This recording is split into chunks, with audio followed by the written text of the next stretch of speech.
What's going on, growers? It's James Prigioni coming to you live from Jersey. Today, me and Tucker are going to share with you some clever ways to manipulate your tomatoes to produce early, often, and up until the frost. We're going to showcase some new techniques we've never shared before. Let's go! Let's check out some of the tomato plants, just so you know that these clever ways of manipulating tomatoes actually work. Look at the level of production. This is the most fruit and the healthiest plants that I have ever grown. Tuck's down here already snacking on a thing of cucumbers. It's a little hot out today, so this guy needed to cool himself off by getting a cucumber nice and early. Spam some hearts down low if you love seeing the little boss in the videos. Check out some of this fruit though. Look at this, look at these sets. Look how much fruit are on these plants. So me and Tuck are gonna go into detail how we manipulate our plants to not only produce an insane amount of fruit, but to produce early, to produce often, and also to produce late into the season. Check out some of the stuff over here. Look at those sets of tomatoes. And peek back there, even look at some of the large beefsteaks. It's crazy. So we're gonna share all of our secrets, some new techniques, and things we've never shared before. This way you guys can have this level of production and be getting this many tomatoes, because harvests are starting to come in heavy. The first and probably the most important way that me and Tuck manipulate our tomatoes to produce more is by pruning them. Pruning your tomatoes is super important, especially to a single stem like you see right here. You go at the bottom, you could trace up, and we're growing up a single stem. This is really important if you want to get early production. When you prune your tomatoes can produce up to 2 weeks earlier than non-pruned tomatoes. Just think about it. A tomato plant like this, it only has really mainly one top where all the leaves are unfolding. So essentially we're removing a lot of the excess foliage that isn't important. And when we do this, the tomato can redirect a lot of its energy from the production of leaves into the production of fruit and the ripening of that fruit. Come at the bottom.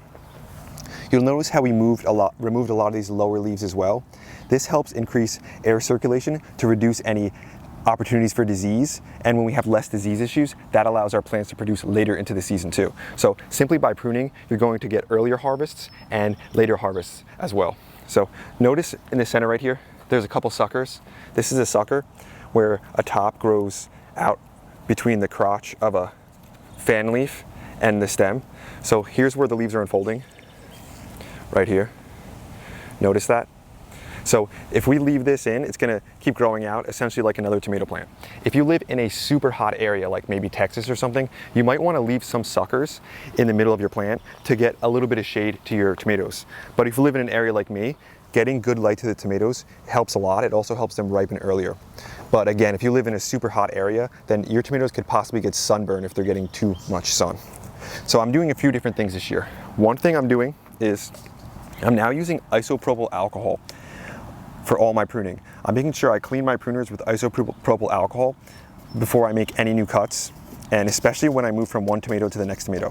What this does is it really reduces my chances of spreading any diseases, and that's what we're really trying to avoid.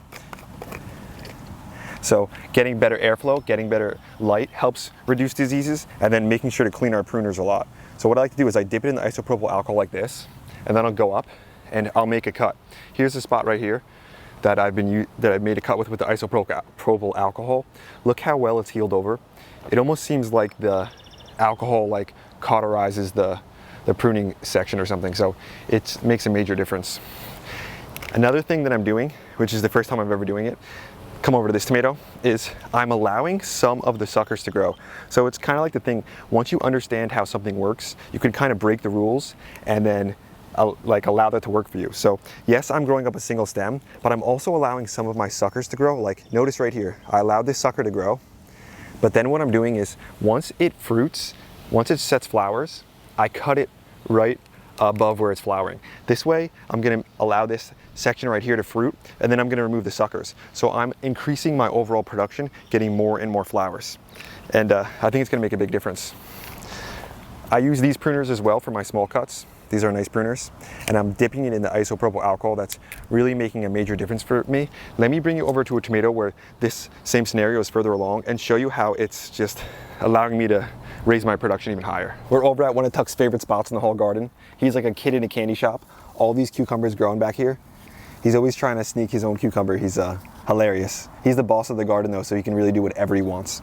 Let me show you the tomato plant I was talking about, where I pruned one of the suckers to allow it to produce fruit. Check this right here. This right here, if you come inside, this was a sucker right here. I let it grow out as you follow this out. And then what I did was once it showed flowers, I pruned it right here. Look how well it sealed over with using the isopropyl alcohol too. So I pruned it there, and now look, we've got a set of tomatoes right here. Isn't that amazing? And then what I'm doing is, like, when I see any suckers growing on this branch, I'll just remove these. So this way, as you look up this tomato, look how much fruit it has growing up that main stem. Just look at the level of production. Insane. I'm also getting additional side production from a few of the suckers that I'm allowing to grow. So this is just maximizing my overall harvest. So I'll have plants that are getting tall but just absolutely covered in fruit. Check it out, it's crazy. Another way to guarantee yourself earlier production is by variety selection. Choose varieties that produce early, like this one right here, the Sun Gold Cherry, one of my all-time favorite varieties. This is a great early producer. It already has a bunch of ripe tomatoes on it, looking fantastic. So we love to see that. And then to extend your season, you have to grow some varieties that grow late into the season, like the one I just showed you right here. This is the Sweet Treats. This is one of my favorite late season producers. This thing never stops kicking out fruit. So variety selection is absolutely massive if you want to grow tomatoes for a long period of time. A lot of the tips that I'm sharing with you here, these all apply to indeterminate tomatoes. You don't want to prune your determinate tomatoes. You kind of want to let those sprawl more because they only produce one round of tomatoes, while your indeterminate tomatoes will produce all the way up until frost if you keep them healthy. One of the important ways, look at this guy, he's found little cucumbers. This guy's absolutely hilarious. He's got something. So one of the ways we can guarantee ourselves that our plants grow later into the season is by removing some of the diseased leaves when you see them. So I'll clean my pruner, and then I'll see some of these leaves with issues on them down here. Look, see here, some leaves. I'm gonna remove those right away. This way, I'm reducing the chance of this disease spreading up the plant. We're removing these diseased leaves, but we're also increasing the airflow, which should help combat disease too, because sunlight and air are the enemies of disease. So the more we can increase the airflow and the sunlight, the better we are. So we're gonna move some of this all over here. We removed a lot of the diseased leaves. The new leaves look good, and this is gonna reduce the chance of our plants spreading diseases up the plant, but also to other plants. So obviously, healthy plants with very little disease are going to grow later into the season. So this is just a simple way to do it. Another thing we like to do to make sure we get early ripening harvests that don't stop is to use a nice organic mulch. Look down here, we've got a wood chip mulch. A nice organic mulch is going to do so many things. What it's going to do is it's going to retain the moisture in the soil. It's going to keep the soil temperature cool, and it's going to just allow for a healthier plant, and healthier plants are going to ripen fruit earlier and produce for a longer period of time. Even if we do see a few little weeds like this, it's very easy to just pull out when you're going with a nice thick mulch.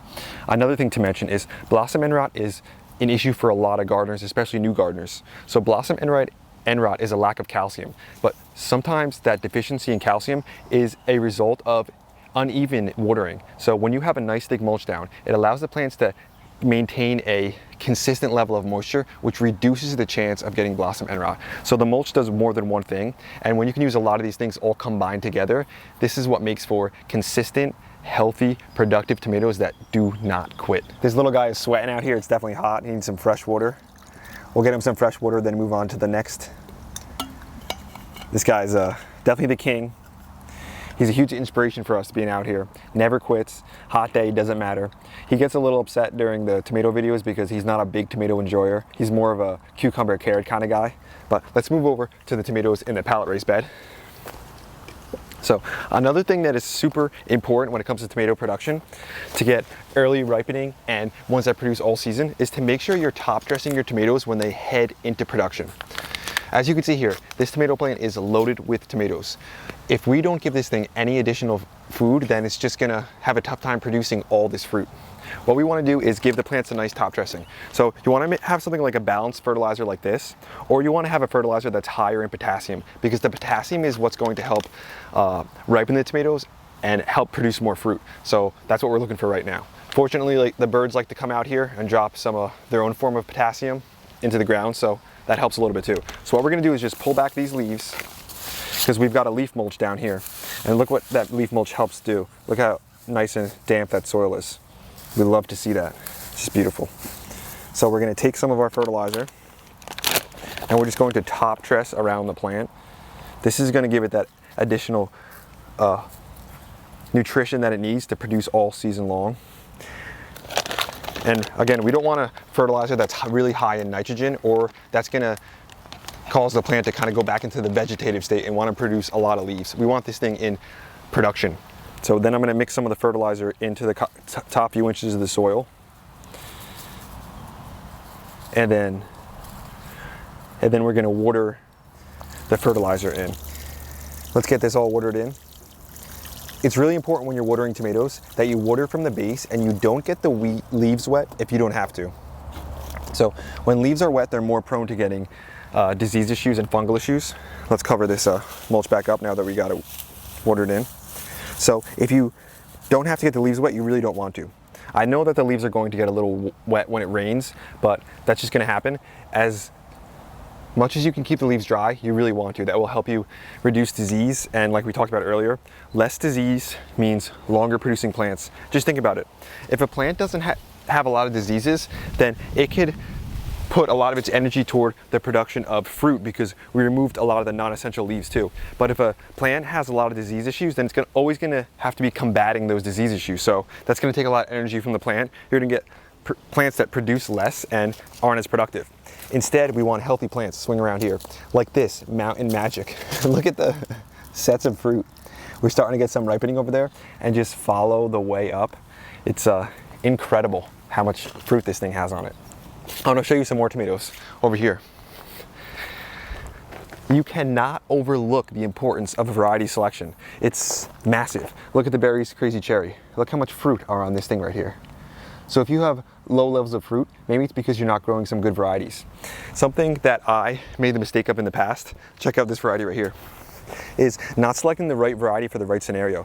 So look at this little orange hat tomato. This is a perfect tomato for patios, because you can get large production out of little plants just like this, growing in just a milk carton. I mean, anyone can find that around. Come this way too. Another thing I used to do in the past was I was too obsessed with planting only like heirloom varieties. Heirloom varieties are great, but they're really bred to do well in certain scenarios and certain locations, as opposed to our hybrid varieties. Our hybrid varieties are consistent, massive producers, and a lot of them are known to be way more disease resistant. Like, look at this one right here, the Sakura tomato. This one's known for really early production also, good disease resistance, and it's just gonna keep kicking out food. So don't be afraid to grow some hybrids in your garden. There's nothing wrong with hybrid tomatoes. The only thing is that you cannot save seed from them. But I mean, you have to blend in both heirlooms that you can save seed from, and also some hybrid varieties, or open pollinated you can save seed from as well. But some hybrid varieties will make a massive difference in your garden and always guarantee you almost a high level of production, because they just kick out nonstop food. Castelluto Genovese over here, one of my favorites, more of an heirloom open pollinated variety, and it has a little more prone to disease issues sometimes and stuff, but I still always want to grow that one. Then we've got back here the blue cream berry. This one is, I believe, an heirloom, and this one just does fantastic for my location. It kicks out so much food late into the season too. Check out this variety back here. I'm growing so many different kinds. Look how beautiful that thing is. Fantastic tomatoes. So if you can mix in a number of different varieties, you really want to do that. What I suggest is always growing the super sweet 100 tomato. You have to get that in. You always have to plant the sun gold cherry. You always got to plant, if you're having problems with diseases, especially blight, the cherry bomb tomato is known for its bomb-proof disease resistance against blight, I believe. So that's another one you have to get in the ground. So sometimes it's almost not even your fault if your tomatoes aren't in huge production. Some of it might just be you're growing a variety that just does not grow well in your particular area. This is Brad's Atomic Grape. Look at this one, look how beautiful this variety is. Really cool stuff. So nothing gets me more excited when tomatoes come into production. We can go out here, grab some snacks, and this is just the back corner. We've got so many tomatoes spread throughout the whole garden. It's It's definitely our highest level of production ever, growing the most varieties we've ever grown. But through the years, we've weeded through a lot of ones that don't do good in our particular location, and then chose some ones that are great producers. Even like the Lemon Boy, that's one I added a couple of years ago. It's a hybrid, but it produces so well late in the season that when a lot of the other beefsteak tomatoes have quit, this thing just says, nope, let's go to the next level, overdrive, and just keeps kicking out tomatoes. So I think a lot of these tips that we shared are gonna, and ways to manipulate your tomatoes, are gonna make a major difference in your garden if you try some of them, if you apply some of them, and it's what's worked fantastic for us out here. Before me and Tuck let you go, we want to show you a couple more plants. Here's a sun gold cherry we are growing in a pot, up a single stem, attached to a string, up a peach tree. Notice how we're attaching these plants to the string. We're using these tomato clips. These work so well. It makes it so much easier to tie up tomatoes. And then as we see the suckers and stuff, we'll just remove some of them, unless we want to manipulate it and allow some of the suckers to grow so we can get the extra leaves, kind of like I showed you earlier. But I need to give this tomato a little bit of mulch. So we're going to put some mulch down here, take this out. I already gave it a top dressing of fertilizer as it went into production. It's going to allow us to keep producing tomatoes.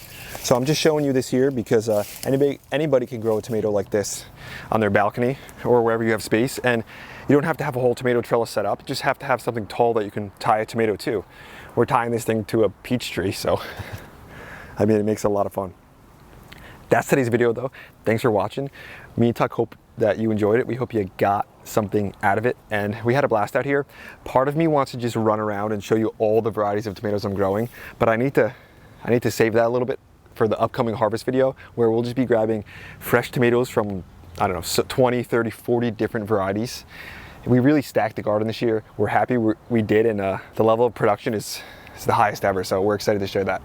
But before we let you go, me and Tuck wanted to mention to check out the merch down at jamesprigioni.com. Grab a grow shirt, grab a gardening is life shirt, and be part of the team. We're also selling that fertilizer that I showed you over if you want to grab some fertilizer to use in your garden for top dressing. And we wanted to thank one of our new channel members, Trevor Cleveland. Thanks for being a part of Team Grow. Thanks for having your hand in everything we're doing out here. So the garden is absolutely crazy right now. The boss looks like he's running in down there. Techie, what's up, boy? He's kind of on and off.